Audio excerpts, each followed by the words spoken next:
Welcome to the next President of the United States, Mayor Pete Buttigieg.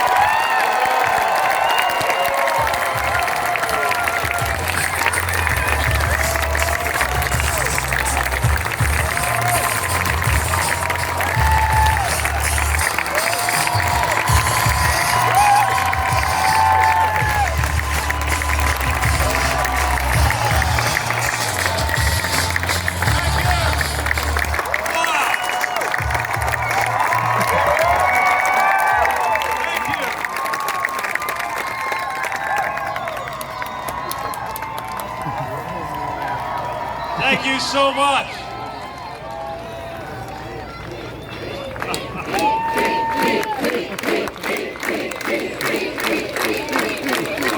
Thank you, California.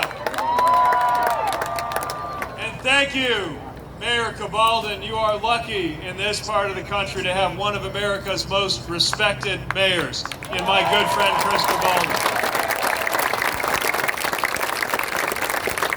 We are joined by so many state and local officials, mayors and vice mayors, council members, school board members, and assembly members who remind us that we would be well served as a country if we could get Washington to look a little more like our best-run cities and towns rather than the other way around. Thank you for reminding us what good leadership looks like. We are so thrilled to be here, so thrilled to have your support as we have been traveling the country asking Americans to focus on a very simple question. What kind of country do we want to be? And the answer to that question points us toward what kind of president do we want to have. Well, I agree with you. You're getting a little ahead of me there. We need a president who can lead us out of a national crisis so serious that even now I sometimes fear that the American people are underreacting. And what I'm talking about is even bigger than the crisis that the current president represents. Now, don't get me wrong, that's definitely a crisis, and we cannot have 4 more years of this presidency. That is clear. But I'm also asking America to consider the circumstances that got us here. In other words, a president like the one we've got now should not be able to get within cheating distance of the Oval Office. And the fact that he's there tells us something bigger is going on and we've got to fix it. It is going to require that we as a country rise up to meet some of the toughest challenges we've ever faced and that we have been unable for years and years and years to actually meet with the boldness that is required. This is the experience of my generation. It is the experience of my hometown in the industrial Midwest, watching what happens when you've got empty factories, houses. I didn't even know that was unusual growing up. Seeing the way that politics, good and bad, influences our everyday lives. See, the point of politics is not supposed to be about what's happening among the politicians. It's not about the ups and downs and who got the best zinger off on TV and who sounded good in a committee meeting or who looked good on cable. It is about our everyday lives. That's why we invented politics. That's what it's supposed to be about.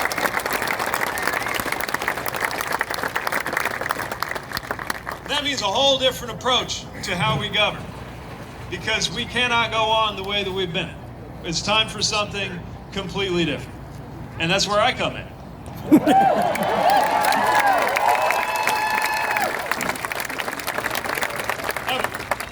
Before I tell you about the kind of president that I want to be, we should probably talk about how to get there for a second. Because as a voter in New Hampshire put it to me recently, he said, "You seem great. I'd love you to be president, but I would vote for my neighbor's dog if I thought that's who could beat Donald Trump, because we've just got to win." And I think a lot of folks are aware of that. We've got to find a way to win. But think about how we win, especially in the Democratic Party. Every time we have won, at least in the last 50 or 60 years, it's been with a candidate who called the country to a higher vision of itself, who hadn't been in Washington for too long, and who spoke for a new generation. That's what works for us as the Democratic Party.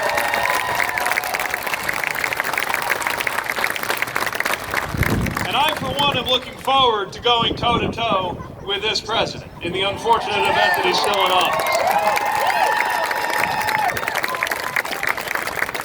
Let him try that socialist nonsense on me.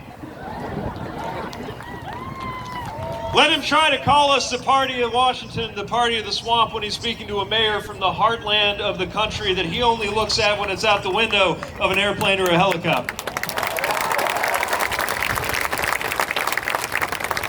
Let him get on a debate stage with an American war veteran and talk about who would make a better commander-in-chief.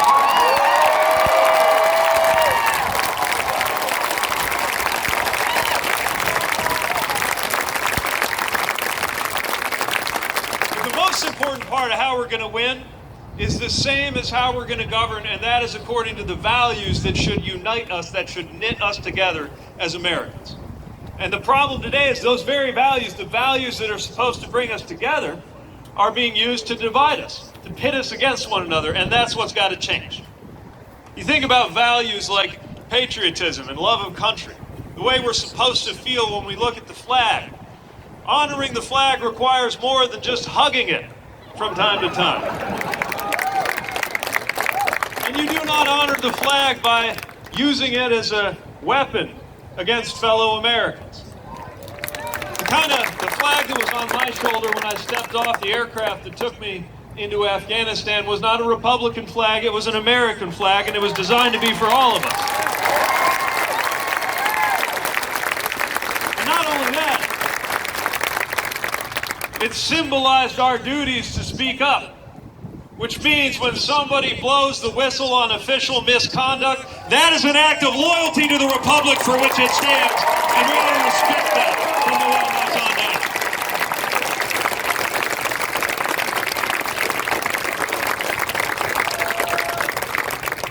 If we're really going to honor the idea of love of country, then we honor the idea that the country's made of people. Protecting the country means protecting each other. And that's going to require a lot of us in the 21st century. It's not just military affairs and counterterrorism like I worked on when I was in uniform. Protecting one another means things like putting an end to the threat of white nationalist violence before it takes one more life in this country.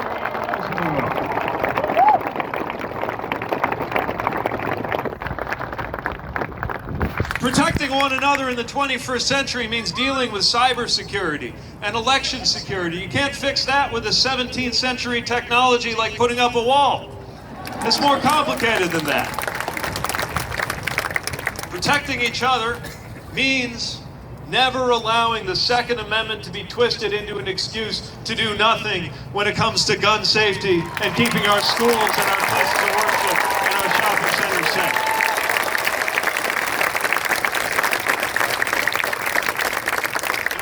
Care about protecting this country, then that means treating climate disruption like the global security challenge of the 21st century, because it is. That's what it means to have love of country and national security in mind. These are values that could be bringing us together. Values like freedom. But when I'm talking about freedom, I don't mean just the freedom that comes from cutting a regulation or a tax somewhere. I'm not talking about the freedom of Amazon to not have to pay any federal income taxes at all. I'm talking about a richer, deeper sense of American freedom. Sure, sometimes it does mean getting the government out of the way. For example, it means making sure that the government gets out of the business of dictating to women what their reproductive health care choices ought to be.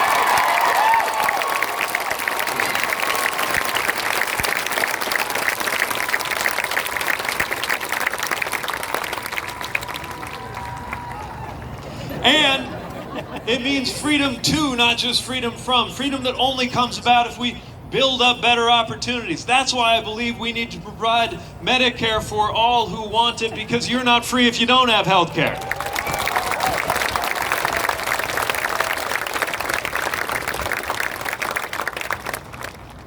Freedom in its richest sense means the freedom to organize for a good day's pay, for a good day's work. And yes, that includes gig work, because if you're doing a gig, you're doing a job. And if you're doing a job, you're a worker, and you ought to be protected as such.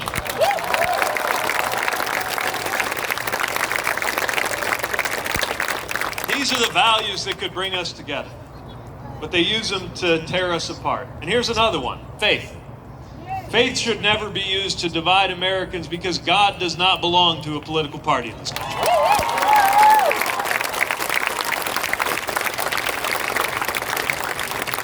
We stand up for a constitution that says that when you are the president, You speak for people of every religion and of no religion in this country equally, no matter what.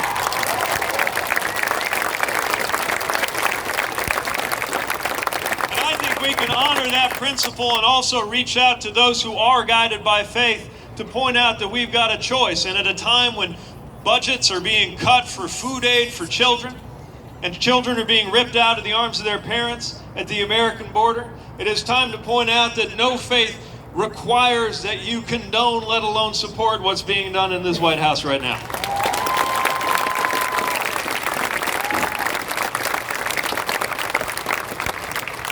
We can do better. We can do so much better. So here's what you can expect from the kind of presidency that I'm proposing to build. First of all, you can expect to turn on the news, and when you see what's going on in the White House, your blood pressure will go down a little bit instead of up.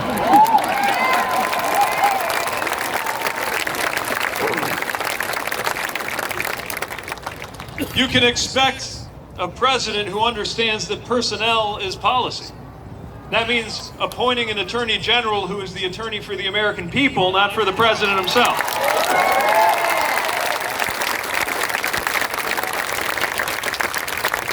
It means someone in charge of environmental protection who actually believes in climate change and in protecting the environment.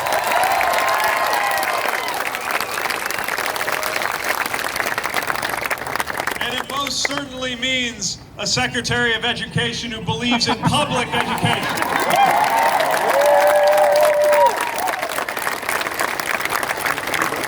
That's the least that we can do at a time like this. And it's one more thing. It's a president who understands the power of that office to cultivate a sense of belonging in this country. Because we have a crisis of belonging. People are being told in a million different ways for a million different reasons that they don't belong. And I believe that's fueling everything from the problems in our politics to the deaths from despair that are on the rise in this country, because people are literally self-medicating when they don't know where they fit. And we have a chance to do something different. We have a chance to do something different in this campaign. Before the first vote is even cast, we can start demonstrating the kind of culture that the White House ought to be promoting in this nation. And you're a big part of that.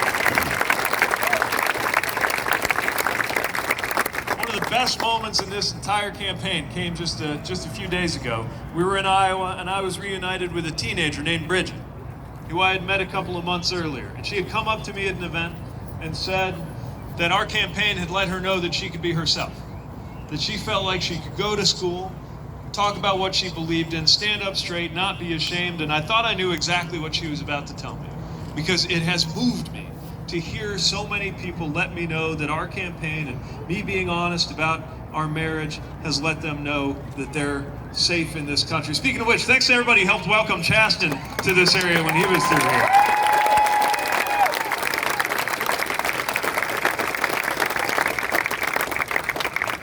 She was there to tell me that, but then she kept explaining herself and said something I didn't see coming. She said, I can be myself when I go to school. I don't have to be ashamed that I have autism. And I thought, now we're really getting somewhere in this campaign.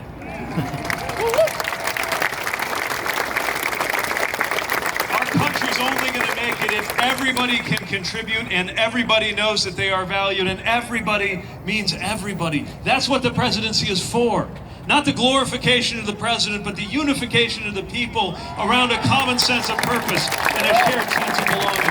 That's why we invented the presidency.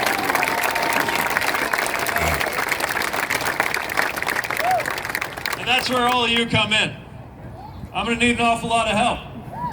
So can I look to you to help spread the word with everybody that you know?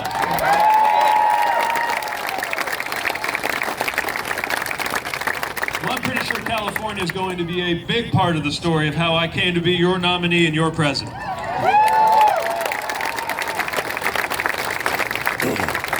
Now, in these intimate gatherings, which have started to grow just a little bit bigger than we originally anticipated, we still want to make sure it's a conversation and not just a monologue. So we have gathered questions from among the folks attending, and I hope you will give a warm welcome to our Pete for America leader in California, Cecilia Cabello, who is going to be your voice with some of the questions that we've got for the crowd.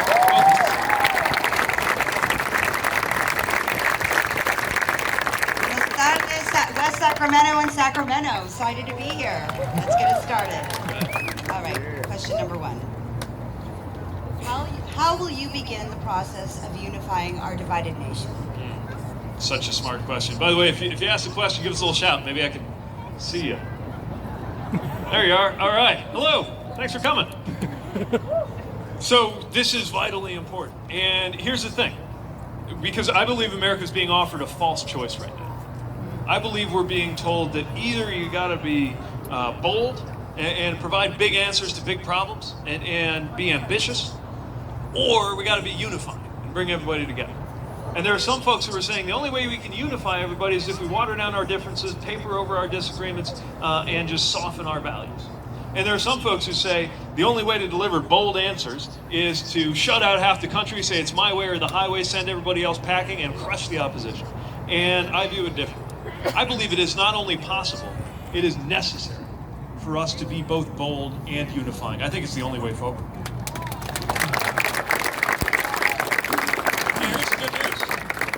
When we keep our politics focused on everyday life, the American people are with us on issue after issue, even issues where our party's been in a defensive crouch lately, like on guns.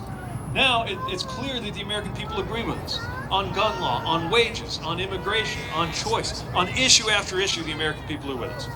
And so what we have to do to begin unifying the country is to engage the American majority that wants to see these things happen. Now, a majority of the American people hasn't always amounted to a majority in the American Congress, which is why we got to fix our democracy too. And the sooner we do that, the less divided our nation will be.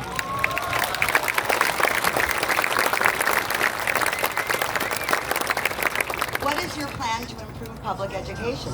Excellent question. So I married a teacher, as you may know.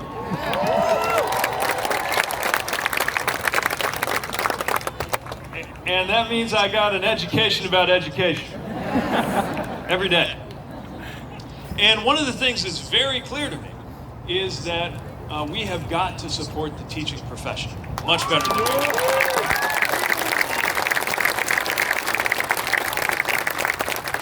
Some of the developments in K through 12 education and curricular refinement for the 21st century are incredibly sophisticated and complex. Some of the things we got to do are abundantly simple, like we got to pay teachers more.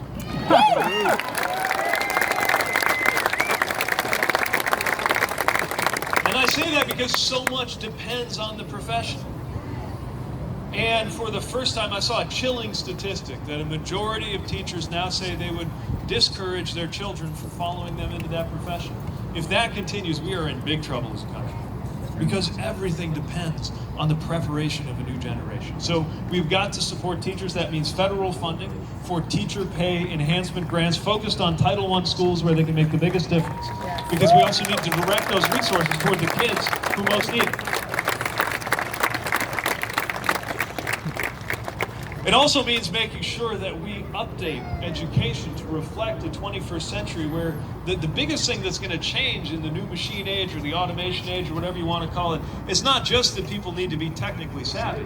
The parts of jobs that aren't going to go away are the parts that require critical thinking, dealing with surprises, dealing with other people. That's why social and emotional learning are so important. And when we're thinking about education, let's never forget that we're not only educating workers, we are educating citizens and neighbors and parents. That's why things like arts education are a necessity, not a luxury. So that's just a few things that we can do. My youngest boy will be your age in 2050. What will America look like? Great question. Are you here? Give us a shout. There you are. So, part of why I'm running is because the need for us to focus on 2050. The 2050s, I'm looking forward to retiring. And I hope that if I run into your youngest, we'll be able to talk. Is he here? Oh, hi. So help me out, my math is a little slow. How old are we now? We're about to be 6. What's his name? Kirk? So here's what we owe him. Okay. Thanks for coming. I want us to be able to say, by the time we see him, that we fixed the problems that are holding us back as a country right now. And we can. 2050 is a long way off, and it's also not a long way off, right? We've got to be a carbon neutral economy by now. So that I can look him in the eye, and hopefully I'll get a chance to, and say, as I'm entering into my retirement, look, we did it, we hit that goal, we got it done, so that your opportunities in life are not restricted by what's happening in our climate.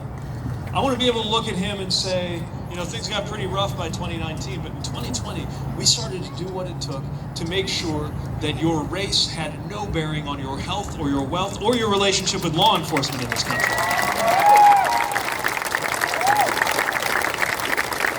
That's the idea of our Douglas plan, as ambitious as the Marshall Plan, but invested right here at home to deal with systemic racism across every area, from health to housing to education to criminal justice and voting. I want to be able to tell them, you won't believe this, but once upon a time, it was the case that people didn't talk about mental health the same as they did physical health, but we started fixing it in 2020. So that he knows why it is that in his time, it is as routine and as easy to access an emotional health checkup or psychological help as it is to go deal with a twisted knee or a...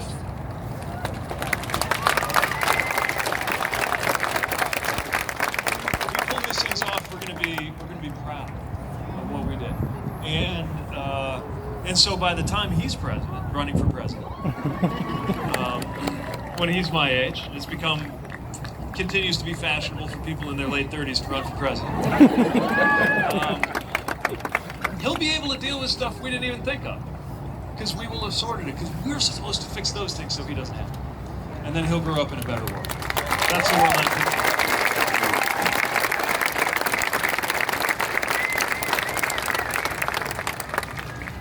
What will be your first official act after you are elected? Oh, great question. There's going to be a big pile in the inbox on day one. A lot of things to do. There's going to be a lot of appointments to make. There's going to be a lot of executive orders to reverse, like the rollbacks of the Clean Water Act and the Endangered Species Act.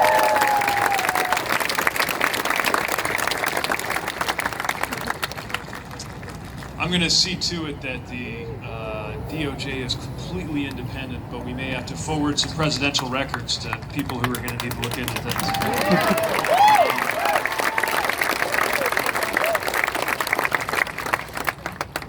But day one is also going to be a day for making sure that our democracy is really a democracy. That's enacting reforms that make it easier to register to vote, make it easier to vote, and things we can do right away, making Election Day a national holiday. And beginning work on a 21st Century Voting Rights Act so that gerrymandering and racially motivated voter suppression become impossible.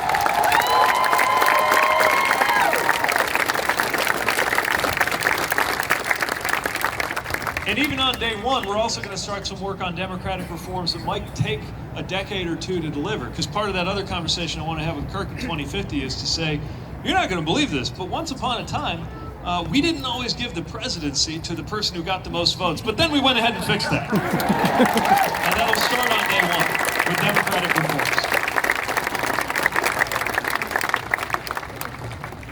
Will you ban assault weapons? Yes.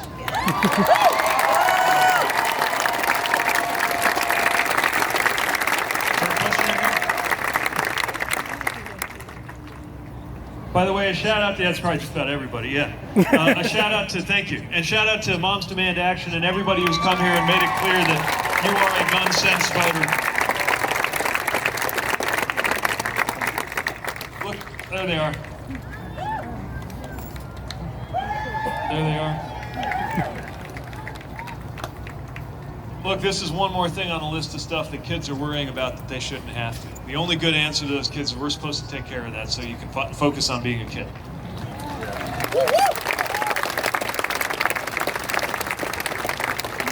And having trained on these things, having carried one of these things around a war zone, I can tell you that these are weapons that have no business anywhere near an American school or playground or neighborhood.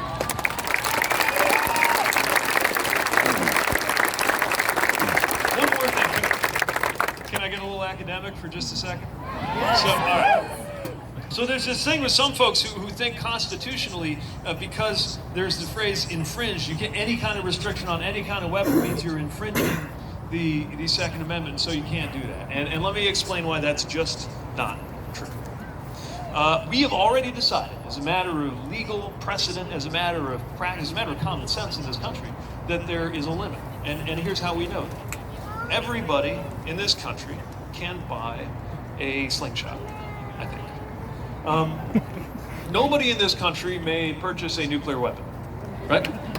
So what that tells you is we've already decided within the boundaries of the U.S. Constitution that we're going to draw a line somewhere, right? Anyone can have a water balloon, nobody can have a Predator drone. We're going to draw a line.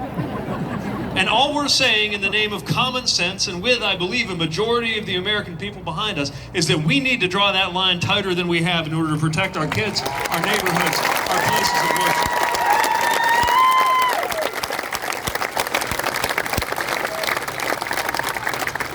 What is your favorite book? Ooh, that's a great question. Where's my literary? Oh, a few people. All right. Well, somebody's holding a copy of this really hauntingly beautiful memoir called Shortest Way Home. But thank you for, I hope it's a good read. Thanks for picking it up. It took me hours. I don't know that I have a single favorite. I think Ulysses by Joyce. I don't know if this is a crowd-pleasing answer, but the reason it's a great book is that it's all right. Food, James Joyce, come on. No, the reason it's important is because it's this complicated, sophisticated book, but it's about one person going about his life, and it's about the importance of the everyday, which I believe is also the key to good politics. I just read a pretty good book about running. Someone gave, all right, so one person is into running. Somebody handed me the autobiography of Benjamin Franklin, which is a pretty fun read. I miss reading books more than I used to do. One more really good one that came into my hands is a biography of Lincoln. And the thing about Lincoln is, and this is really important for a moment like this, Lincoln was working on stuff like the National Science Foundation and inventing land-grant colleges and stuff like the countries of war. And he's thinking about those long-term future questions. And I think that's a good thing for us to think about right now, because we are in, thank God, nothing like a civil war, but we're certainly in a historic constitutional crisis. And we're going to have to figure out a way to address that, to handle that, because you can't let this kind of behavior go from the White House. And at the same time, not allow it to completely dominate our attention, because if all we're talking about is him, that means we're not talking about you. We've got to do both, and that's going to take a lot of discipline from the nominee for president.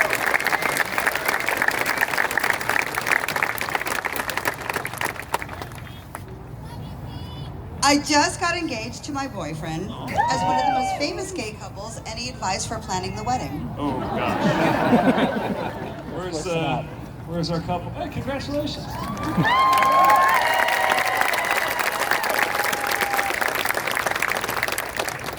Well, you have a date picked out yet? All right, next one. So we got some time. That's smart. We planned ours a little tighter than that. I would be reluctant to give wedding planning advice because everybody's so different, other than to say the people who are there because they love you. And so don't worry so much, as long as they're not too hot or cold and they've had enough to eat and they know what's expected of them. Everything else will take care of itself. So don't let it stress you out.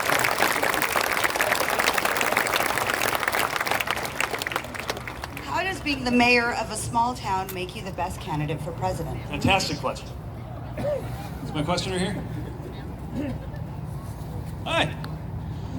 So I believe that this is a good time to hear from people who come from communities that are not the communities that get the most attention in this country. We need to bring, what's that? Have trouble hearing me? All right, we'll see if somebody can turn me up. I'll talk louder too. Does that help? Good? That's not it? Okay, good. So the question is about how being a mayor of what I would call a mid-sized city, but I think the questioner said small town, makes you suited to the presidency. So first of all, when you were the mayor of a city of any size, you know what it means to be accountable. You don't get to make up alternative facts. If there's a hole in the road, people are going to call you out on it. And what you learn is that you've got a responsibility not just to come up with good policies, not just to capably manage a government, not just to know what you do when you get the 3 a.m. phone call, which happens to mayors, but also that you have a responsibility to draw people together in the toughest moments that can face a population. That unwritten part of the job might actually be the moment when you most earn your paycheck. And I think that's true for the presidency too. The part of the job we are missing most, in addition to the policies not being good and the management being embarrassing, the real part of the presidency that we're hurting for is the fact that we don't have that moral leadership right now, calling us to our highest values. A good mayor learns how to do that, and a good president has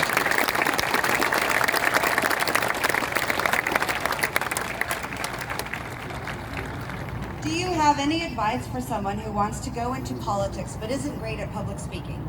Absolutely. Where's our future office holder here?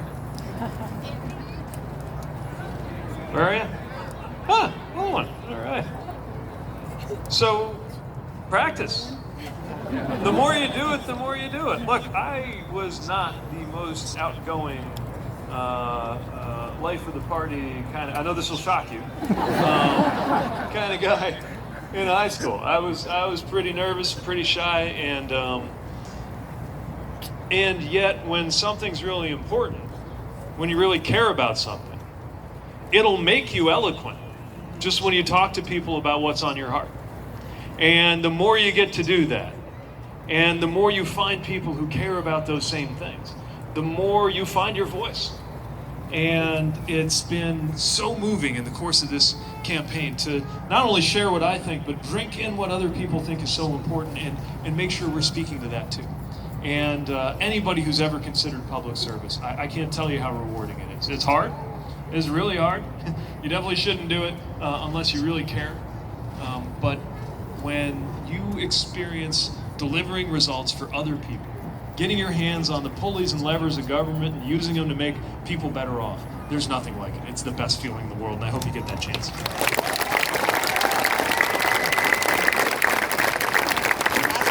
Last question. I'm a single mom, middle class, at a fast pace getting squeezed out.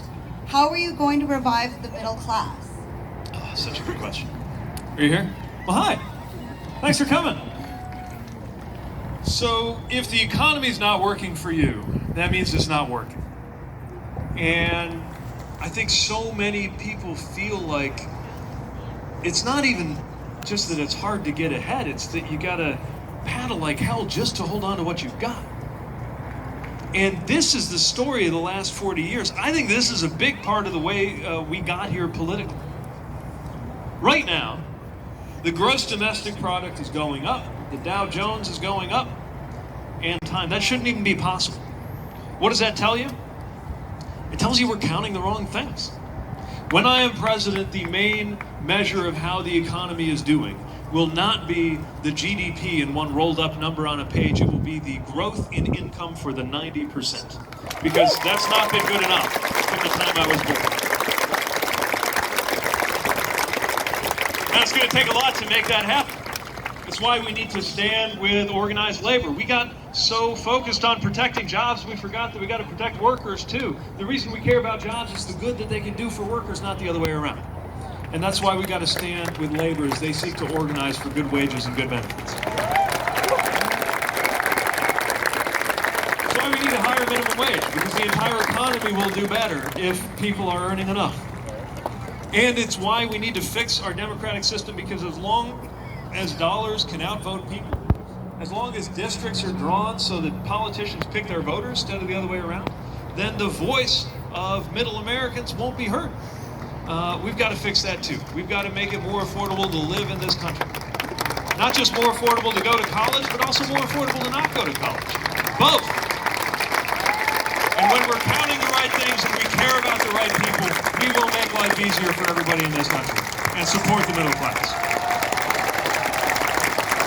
One more time for Cecilia for being your voice today.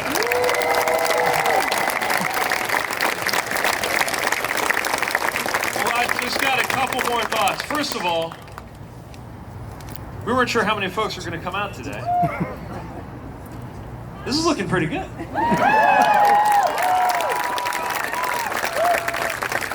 This tells me that we are building a movement, because we are just putting our California staff in place. So the fact that you all have self-organized to help drive toward a better future means that our campaign has a fantastic head start as we look at California. Now, very important for you to understand, in addition to the fact that we have asked you and you have generously responded to help contribute to this campaign on a grassroots basis so that we can hire the organizers and the staff and move around the country. In addition to that, make sure that you understand that California is an early state too. The way your, not just Super Tuesday, but the way your early voting works means that you're right alongside Iowa, New Hampshire, South Carolina, and Nevada. You have a thumb on the scale when it comes to the future of this presidency through your role in the nominating process. And that means you here in California may be the ones to decide whether this campaign succeeds and make me the nominee. So, can I look to you to do that?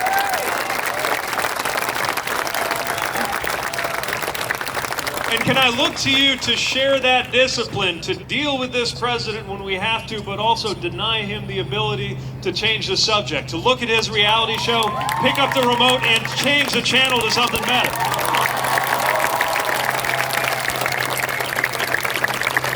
One last thing, remember that running for office is an act of hope.